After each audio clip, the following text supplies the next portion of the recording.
ketahuilah bahwasanya sholat merupakan sebaik-baiknya keadaan, sebaik-baiknya kondisi, sebaik-baiknya hal yang dilakukan oleh seorang hamba. Barang siapa yang ingin memperbanyaknya, makalah hendaknya dia memperbanyak, sebab pahalanya sangat besar. Dan ketahuilah bahwasanya sholat tersebut yang disebutkan oleh Rasulullah SAW, waju'ilat qurratu aini fis shalah. Allah Ta'ala jadikan hiburan saya terletak di dalam sholat. Wahai pecinta Nabi Muhammad, di manakah gerangan hiburan engkau? Hiburannya Rasulullah di dalam sholat, bukan di dalam hal-hal lainnya, tapi di dalam sholat itulah hiburan Rasulullah SAW. Apa hal yang dapat menghibur engkau? Pecinta Rasulullah SAW hendaknya hiburan mereka, hal yang menghibur mereka sama seperti apa yang dapat menghibur hati Rasulullah SAW. Sehingga Rasulullah SAW bukan hanya melaksanakan sholat fardu 5 waktu saja, tetapi ada sunnah-sunnah, banyak sunnah-sunnah sholat yang dilaksanakan oleh Rasulullah SAW. Sehingga sholat itu an-nawafil, kata ulama, jawabir lil faraid. Sholat-sholat sunnah itu akan menambal kekurangan, kelalaian yang terjadi di dalam sholat fardu. Kita manusia, al-insan, mahalul khata' wan nisyan, ada aja kealfaan kita, kekeliruan kita, kelalaian kita. Maka kekeliruan yang terjadi di dalam sholat kita ditambal dengan sholat-sholat sunnah yang kita laksanakan tersebut. Namun barang siapa yang di dalam sholatnya hanya fardu saja, tidak ada yang sunnah, maka bolong dan kebocoran tersebut akan ditambal dengan apa kalau bukan dengan sholat sunnah ini? Sebab di dalam sholat fardu kekurangan, kebocoran bisa terjadi, mungkin karena kurangnya khusyuk, kurangnya kehadiran hati, ataupun kurangnya adab di dalam sholat kita. Sampai-sampai disebutkan bahwasanya awal syai'in yuhasabu yaumal qiyamah, hal yang pertama yuhasabul abd yaumal qiyamah, hal pertama yang di mana seorang hamba dihisab, diperhitungkan di hadapan Allah Ta'ala besok di hari kiamat adalah tentang sholatnya dulu. Sholat yang pertama dihisab, sholat yang pertama diadili. Kalau itu benar, maka semuanya akan menjadi baik, akan menjadi lancar. Tapi kalau di situ terjadi problem, maka semuanya akan menjadi problem, akan menjadi bencana, akan menjadi bahaya. Kalau seandainya sholatnya itu ada kekurangan, ada kebocoran di dalam sholatnya, ada kebocoran adab, ada kebocoran khusyuk, ada kebocoran kehadiran hati, maka dikatakan unzuru hal lahu min nafilah tukmal biha sholatuh. Coba periksa apakah hamba ini dia ada sholat sunnah untuk melengkapi atau untuk memenuhi atau mengembalikan kebocoran dalam sholat fardunya itu. Kalau seandainya ada sholat nafilah, maka akan ditambal kebocoran-kebocoran tersebut. Nah, ini sholat-sholat sunnah itu ada macam-macam. Yang dikenal pertama ada sholat rawatib atau sholat qabliyah dan sholat ba'diyah. Sholat qabliyah itu semua sholat memiliki sholat qabliyah. Semua sholat memiliki qabliyah. Sebab kata Rasulullah SAW, baina kulli adzanain salatun liman syaa.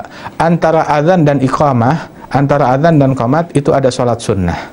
Bagi siapa? Bagi yang mau, bagi yang berkehendak. Ini hanyalah sunnah, kata Rasulullah SAW. Karenanya semua salat fardu yang 5 waktu itu semuanya punya qabliyah. Qabliyah subuh 2 rakaat, qabliyah zuhur 2 rakaat, atau juga boleh sampai 4 antara muakkadah wa ghair muakkadah. Kemudian qabliyah asar 4 rakaat, qabliyah maghrib 2 rakaat, qabliyah isya 2 rakaat. Semua salat fardu memiliki qabliyah. Adapun ba'diyah itu tidak ada yang namanya ba'diyah subuh, tidak ada yang namanya ba'diyah asar. Subuh dan asar tidak ada ba'diyah, yang lain semuanya ada. Nah, karenanya di dalam salat qabliyah subuh, ini salat qabliyah subuh tidak pernah ditinggalkan oleh Rasulullah. Disebut juga sunnatul fajr atau rakaatul fajr. Itu salat qabliyah subuh, kata Rasul SAW, rakaatul fajri khairum minad dunya wa ma fiha. 2 rakaat qabliyah subuh pahalanya lebih baik daripada dunia dan seisinya. Lebih baik daripada pahala dunia dan seisinya. Dunia seisinya itu bagaikan sayap nyamuk. Maksudnya apa? Ulama menafsirkan hadis ini. Artinya seandainya seseorang memiliki dunia seisinya dari yang halal, dan dia infakkan dunia seisinya yang halal tadi kepada hal yang halal, maka pahala infaknya dari yang halal kepada yang halal dari dunia seisinya itu mau dibandingkan dengan pahala qabliyah subuh, pahalanya lebih besar daripada itu semua. Nabi Muhammad tidak pernah meninggalkan sholat qabliyah subuh, dan biasanya ketika sholat sunnah qabliyah subuh Rasulullah membaca di rakaat pertama Qul ya ayyuhal kafirun, dan rakaat kedua setelah Al-Fatihah membaca sholat Al-Ikhlas Qul huwallahu ahad. Dan kemudian juga sholat sunnah qabliyah subuh ini nggak pernah ditinggalkan oleh Rasulullah sallallahu alaihi wasallam. Dan ada lagi yang namanya sholat qabliyah zuhur, 2 rakaat, tapi juga afdalnya 4 rakaat antara muakkadah bersama ghair muakkadah.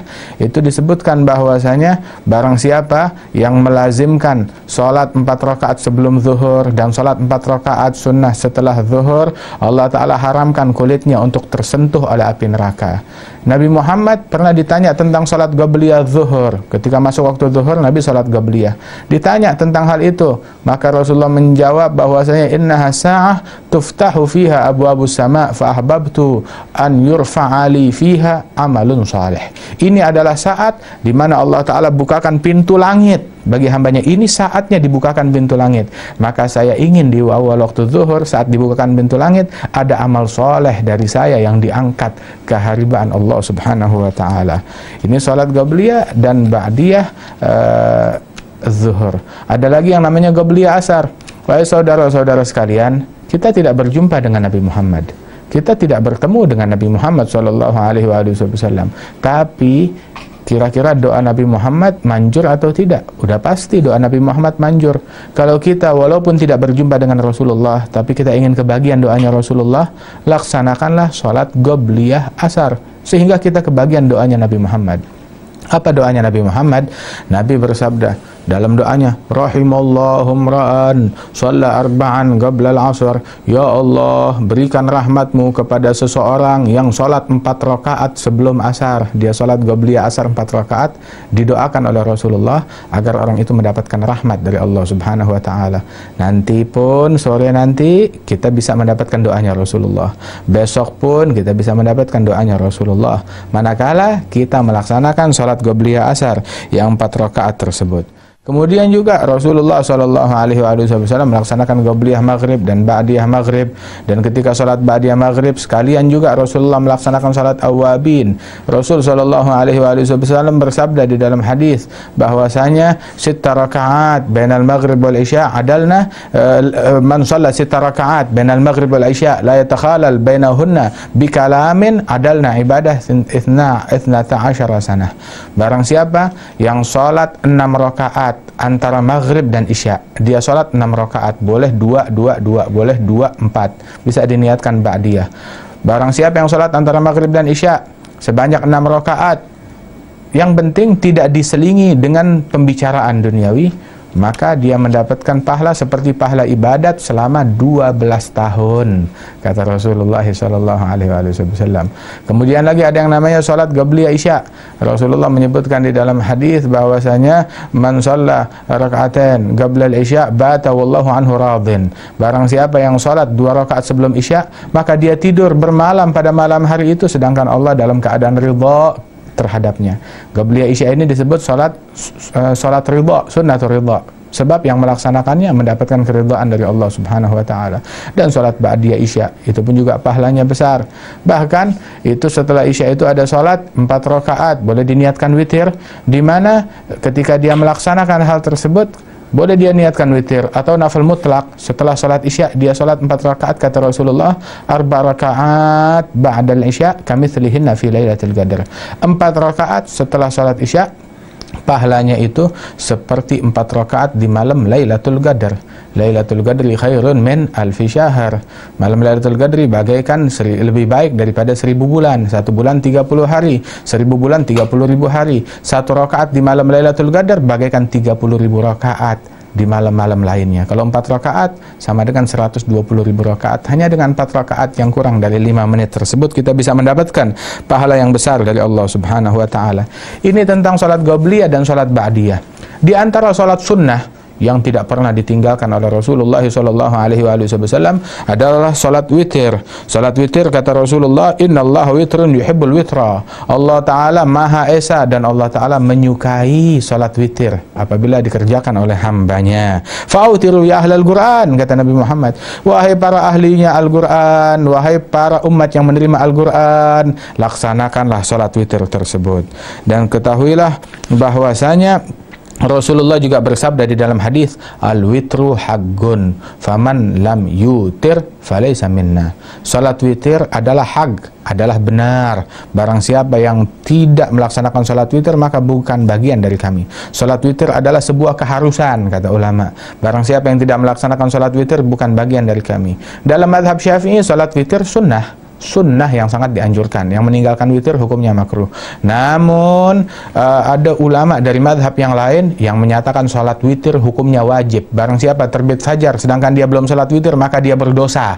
Itu menurut pendapat ulama yang lain. Tapi sebuah kaidah dalam usul fikih dalam madhab, magila biwujubi fatarkuhu makruh. Hal-hal yang dikatakan oleh ulama lain kalau itu wajib, walaupun dalam madhab kita itu tidak wajib, maka kalau ada ulama yang bilang itu wajib, kalau ditinggalkan maka hukumnya makruh. Jangan tinggalkan salat witir, sebab Rasulullah SAW tidak pernah meninggalkan salat witir.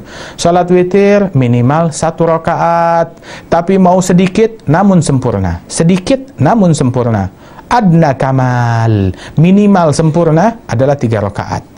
Kalau 1 rakaat itu minimal tapi tidak sempurna. Dan makruh tiap hari sholat witir cuma 1 saja. Itu hal yang makruh. Ini tidak serius dalam beribadat kepada Allah Ta'ala. Tapi minimal dan sempurna 3 rakaat. Dan yang lebih afdal 5 rakaat lebih afdal, 7 rakaat lebih afdal, 9 rakaat lebih afdal. Dan yang paling afdal daripada sholat witir adalah 11 rakaat seperti yang dikerjakan oleh Rasulullah sallallahu alaihi wasallam. Dan ketika dia sholat witir yang ganjil itu, dia tutup hendaknya dengan 3 rakaat. Dalam 3 rakaat itu dia sholat 2-1 atau boleh juga sekaligus, tapi 2 dan 1 itu yang banyak dikerjakan. Rakaat pertama setelah Fatihah baca Sabbihisma rabbikal a'la, surat Sabbihisma. Kemudian yang kedua setelah Fatihah dia baca Qul ya ayyuhal kafirun. Kemudian 1 rakaat yang terakhir dia membaca setelah surat Al-Fatihah Qul huwallahu ahad, Qul a'udzu birabbil falaq, Qul a'udzu birabbin nas. Dia laksanakan ini semua.